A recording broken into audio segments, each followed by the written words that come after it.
கிறிஸ்துவுக்குள் மிக பிரியமான அன்பு சகோதர சகோதரிகளுக்கு ஆண்டவராக இயேசு கிறிஸ்துவின் விலையேறப்பெற்ற நாமத்திலே அன்பின் நல்வாழ்த்துக்களையும் சமாதானத்தையும் பகிர்ந்து கொள்கிறோம். தேவனுடைய கிருபை உங்களோடு இருப்பதாக.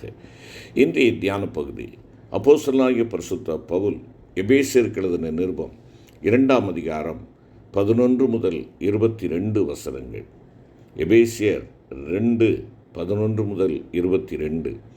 தியான வசனம் 17ஆம் வசனம். அல்லாமலும் அவர் வந்து தூரமாயிருந்த உங்களுக்கும் சமீபமாயிருந்த அவர்களுக்கும் சமாதானத்தை சுவிசேஷமாக அறிவித்தார்.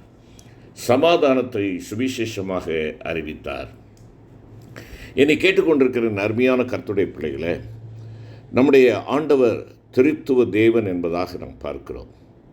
பரிசுத்த வேதாகமத்திலே நாம் வாசிக்கையில் பிலிப்பியர் 4ஆம் அதிகாரம் 9வது வசனத்திலே தேவன் சமாதானத்தின் தேவன் என்றும், ஏசாயா 9ஆம் அதிகாரம் 6ஆம் வசனத்திலே குமாரனாகிய இயேசு கிறிஸ்து சமாதான பிரபு என்றும், எபிரேயர் 7ஆம் அதிகாரம் 2ஆம் வசனத்திலே பரிசுத்த ஆவியானவர் சமாதானத்தின் ராஜா என்றும் நாம் பார்க்கின்றோம்.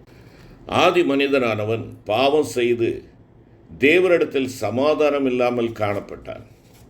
ஆனால் சமாதானத்தின் தேவனோ மனிதன் தம்மோடு சமாதானமாகும்படி விரும்பினார். ஆதலால் அவன் செய்த பாவத்தை எண்ணாமல் அவனிடத்தில் அன்பு கூர்ந்து பயந்து ஒளிந்து கொண்டிருந்த அவனை ஆதாமே என அழைத்து அவனோடு பேசினார். தேவன் பேசிய வார்த்தைகள் ஒப்புரவாக்குதலின் வார்த்தைகளாயிருந்தன. இதை அடிப்படையாக கொண்டுதான் பிற்காலத்தில் பரிசுத்த பவுல் அப்போஸ்தலன் கொரிந்தியருக்கு எழுதுகையில், தேவன் உலகத்தாருடைய பாவங்களை எண்ணாமல் கிறிஸ்துவுக்குள் அவர்களை தமக்கு ஒப்புரவாக்குதலின் உபதேசத்தை எங்களிடத்தில் கொடுத்தார் என்பதாக 2 கொரிந்தியர் 5:19 வாசிக்கிறோம். ஒப்புரவாக்குதலின் வார்த்தைகளை பேசிய தேவன் ஆதி மனிதனுக்கு தோல் உடைகளை உண்டாக்கி அவனுக்கு உடுத்தினார். இது தேவன் அவனுக்கு செய்த ஒப்புரவாக்குதலின் ஊழியமாகும். இந்த செயலானது 2 கொரிந்தியர் 5ஆம் அதிகாரம் 18ஆம் வசனத்திற்கு முன்னடையாளமாக தேவன் பல்லாயிரம் வருடங்களுக்கு முன் இதை செய்து காண்பித்ததை வெளிப்படுத்துகிறது. வசனம் என்ன சொல்லுகிறது? அவர் இயேசு கிறிஸ்துவை கொண்டு நம்மை தம்முடைய ஒப்புரவாக்குதலின் ஊழியத்தை எங்களுக்கு கொடுத்தார் என்ற இந்த வசனத்திற்கு முன்னடையாளமாகத்தான் ஆண்டவருடைய செயல்பாடுகள் இருக்கிறது. பாவம் செய்த மனிதனை வெறுத்து தள்ளிவிடாமல் அவன் தம்மோடு ஒப்புரவாகி சமாதானம் பெற்று ஜீவிக்கும்படியாக சமாதானத்தின் தேவன் விருப்பம் கொண்டார். தேவனும் மனிதனும் சமாதானமாகும்படி சமாதான பிரபுவாகிய இயேசுவும் கிரியை செய்திருக்கிறார். ஒப்புரவாக்குதலின் ஊழியம் செய்த தேவன் தோல் உடைகளை கொண்டு வர ஒரு மிருகத்தை கொன்று அதன் தோலைத்தான் மனிதனிடம் கொண்டு வந்தார். அந்த மிருகம் நிழலாட்டமாக குமாரனாகிய இயேசு கிறிஸ்துவை காட்டுகிறது. தேவனும் மனிதனும் சமாதானமாக எப்படி ஒரு மிருகம் தன் ஜீவனை கொடுத்ததோ, அதுபோல சமாதான காரணரான கர்த்தராகிய இயேசு கிறிஸ்துவும் தம்முடைய ஜீவனை கொடுத்து தேவனோடு சமாதானத்தை உண்டாக்கினார். இதைத்தான் கொலோசியர் 1ஆம் அதிகாரம் 20 மற்றும் 21வது வசனங்களிலே வாசிக்கிறோம். அவர் சிலுவையில் சிந்தின இரத்தத்தினாலே சமாதானத்தை உண்டாக்கி அவருடைய மாம்ச சரீரத்தில் அடைந்த மரணத்தினாலே இப்பொழுது ஒப்புரவாக்கினார் என்பதாக பவுல் கூறுகிறார். பரிசுத்த ஆவியானவர் நமக்குள் சமாதானத்தின் ராஜாவாக இருந்து அபிஷேகத்தில் நாம் பெற்ற சமாதானம் நமக்குள் நிரந்தரமாயிருந்து நம் இருதயத்தை ஆளுகை செய்ய உதவி செய்கிறவராயிருக்கிறார் என்பதாக கொலோசியர் 3:15 கூறுகிறது. எனக்கு அன்பான கர்த்தருடைய பிள்ளைகளே, அன்பு சகோதர சகோதரிகளே, நம்முடைய சமாதானத்தின் தேவன் 3 மிக முக்கிய கிரியைகளை செய்வதாக பரிசுத்த வேதாகமம் நமக்கு வெளிப்படுத்துகிறது. முதலாவதாக ரோமர் 16ஆம் அதிகாரம் 20வது வசனத்திலே சமாதானத்தின் தேவன் சீக்கிரமாய் சாத்தானை உங்கள் கால்களின் கீழே நசுக்கி போடுவார். நம்முடைய கர்த்தராகிய இயேசு கிறிஸ்துவனுடைய கிருபை உங்களுடனே கூட இருப்பதாக ஆமென் என்று கூறப்பட்டுள்ளது. ஆண்டவராகிய இயேசு கிறிஸ்துவின் கிருபை நம்மோடு இருந்தால்தான் தேவன் சாத்தானை நமது கால்களின் கீழே நசுக்கி போடுவார்.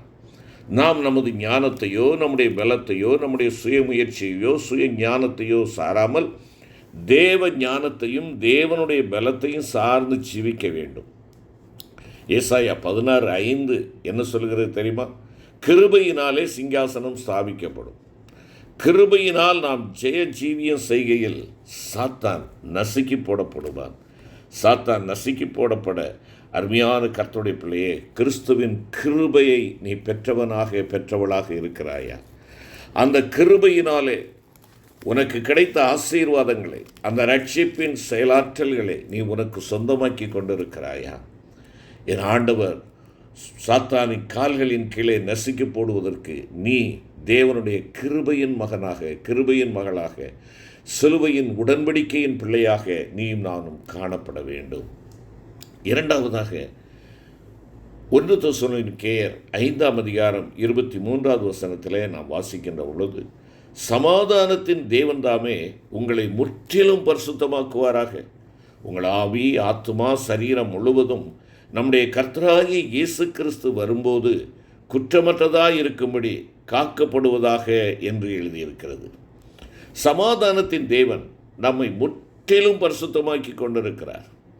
நம்முடைய நினைவுகளில், நம்முடைய பார்வைகளில், நம்முடைய கேள்விகளில், நம்முடைய விருப்பங்களில், நம்முடைய கிரியைகளில், நம்முடைய நடக்கையில் பரிசுத்தமாக நாம் காணப்படும்படி நம்மை முற்றிலும் பரிசுத்தமாக்குகிறார். தம்முடைய வசனத்தினாலும் குமாரனுடைய இரத்தத்தினாலும் பரிசுத்த ஆவியாலும் நம்மை பரிசுத்தமாக்குகிறார். தேவன் நம்மை பரிசுத்தப்படுத்தினாலும் நம்மை பாதுகாக்கும் கடமை நம்முடையதாக இருக்கிறது. ஆம், ஆழமான அர்ப்பணிப்புள்ள தீர்மானங்கள் மூலம் நம்மை காத்து கொள்ள வேண்டும். தேவ அன்பிலே நம்மை காத்து கொள்ள வேண்டும் என்பதாக யூதா 21 குறிப்பிடுகிறது. அப்போஸ்தலனாகிய பேதுரு, தேவ ஜனங்கள் விசுவாசத்தை கொண்டு தேவனுடைய பலத்தினாலே காக்கப்பட்டிருக்கிறார்கள் என்பதாக 1 பேதுரு 1:5 குறிப்பிடுகிறார். 1 பேதுரு 1:5 கடைசி காலத்திலே வெளிப்பட ஆயத்தமாக்கப்பட்டிருக்கிற ரட்சிப்புக்கு ஏதுவாக விசுவாசத்தை கொண்டு தேவனுடைய பலத்தினாலே காக்கப்பட்டிருக்கிற உங்களுக்கு அந்த சுதந்திரம் பரலோகத்தில் வைக்கப்பட்டிருக்கிறது என்பதாக குறிப்பிடுகிறார். ஆம், எனக்கு அருமையான கர்த்தருடைய பிள்ளையே, சமாதானத்தின் தேவன் உங்களை முற்றிலும் பரிசுத்தமாக்கும்படியாக உங்களை பூரண அர்ப்பணிப்போடு நீங்களும் நானும் நம்மை அவருடைய கரத்திலே ஒப்பு கொடுத்திருக்கிறோமா? யோசித்து பார்ப்போம். இன்னும் என் வாழ்க்கையிலே பட்டும் படாமலும் தெரிந்தும் தெரியாமலும் காணப்படுகிற அசுசிகள், குறைவுகள், தேவனுக்கு விரோதமான காரியங்கள் இருக்கும் என்றால் தேவனுடைய சமூகத்திலே தேவன் முழுமையுமாய் பரிசுத்தமாக்கும்படியாக அவருடைய கரத்திலே நம்ம ஒப்புக் கொடுப்போம். மூன்றாவதாக நாம் பார்க்கின்றதான வேளையில் எபிரேயர் 13:20 மற்றும் 21 நாம் பார்க்கின்ற பொழுது, எபிரேயர் 13:20 மற்றும் 21, நித்திய உடன்படிக்கையின் இரத்தத்தினாலே ஆடுகளுடைய பெரிய மேய்ப்பரான நம்முடைய கர்த்தராகிய இயேசுவை மரித்தோரிலிருந்து ஏறிவர பண்ணின சமாதானத்தின் தேவன் இயேசு கிறிஸ்துவை கொண்டு தமக்கு முன்பாக பிரியமானதை உங்களில் நடப்பித்து நீங்கள் தம்முடைய சித்தத்தின்படி செய்ய உங்களை சகலவித நற்கிரியையிலும் சீர்பொருந்தினவர்களாக்குவாராக. அவருக்கே என்றென்றைக்கும் மகிமை உண்டாவதாக. ஆமென் என்பதாக நாம் வாசிக்கிறோம். சமாதானத்தின் தேவன் நீங்கள் தம்முடைய சித்தத்தின்படி செய்ய உங்களை சகலவித நற்கிரியிலும் சீர்பொருந்தினவர்களாக்குவாராக என வாசிக்கிறோம். நம்முடைய சமாதானத்தின் தேவன் நீங்களும் நானும் அவருடைய திருவுள சித்தம் செய்ய வேண்டுமென விரும்பி நமக்குள்ளாக கிரியை செய்து கொண்டிருக்கிறார் என்பதைத்தான் இது காட்டுகிறது. நம்மை தேவ சித்தம் செய்ய விடாமல் சில வேளைகளிலே நமது சுய சித்தமும் மனுஷ சித்தமும் பிசாசின் இச்சைகளும் மேற்கொண்டு விடுகின்றன. தேவனுடைய திருவசனங்களில் அவருடைய சித்தம் வெளிப்படுத்தப்பட்டிருக்கிறது. ஆண்டவராகிய இயேசு கிறிஸ்துவின் ஜீவியம் தேவனுடைய சித்தத்தை வெளிப்படுத்துகிறது. பரிசுத்த ஆவியானவர் தேவ சித்தத்தை வெளிப்படுத்துகிறார். அதை பகுத்தறிய நம்முடைய மனது மறுரூபமாக வேண்டியது மிக மிக அவசியம். இந்த சமாதானத்தின் தேவன் உன்னோடும் என்னோடும் இருப்பார் என்றால் இந்த 3 கிரியைகளையும் நம்மில் அவர் செய்ய முடியும். நீங்கள் என்னிடத்தில் கற்றும் அடைந்தும் கேட்டும் கண்டும் இருக்கிறவை இளவைகளோ அவைகளையே செய்யுங்கள், அப்பொழுது சமாதானத்தின் தேவன் உங்களோடு இருப்பார் என்பதாக பரிசுத்த பவுல் கூறுகிறார். அவர் தன்னுடைய சரீரத்தில் கிறிஸ்துவின் அச்சடையாளங்களை தரித்திருந்து கிறிஸ்துவை பின்பற்றினார். ஆதலால் ஜனங்கள் தன்னை பின்பற்றும்படி சொன்னார். அப்படிப்பட்ட பரிசுத்தவான்களிடத்தில் நாம் கேட்டதையும் கண்டதையும் செய்கின்ற பொழுது சமாதானத்தின் தேவன் நம்மோடு இருப்பார். செபிப்போம்.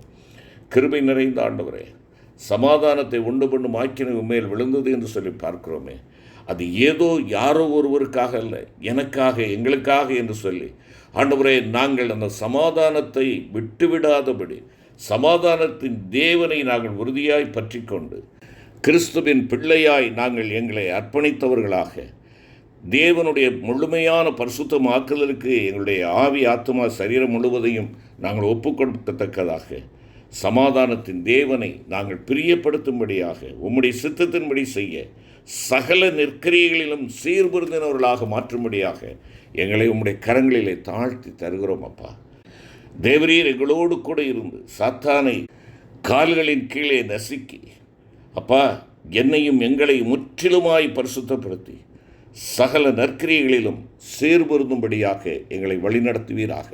மீட்பர் இயேசு கிறிஸ்து மூலம் வேண்டிக் கொள்கிறோம் நல்ல பிதாவே. ஆமென்.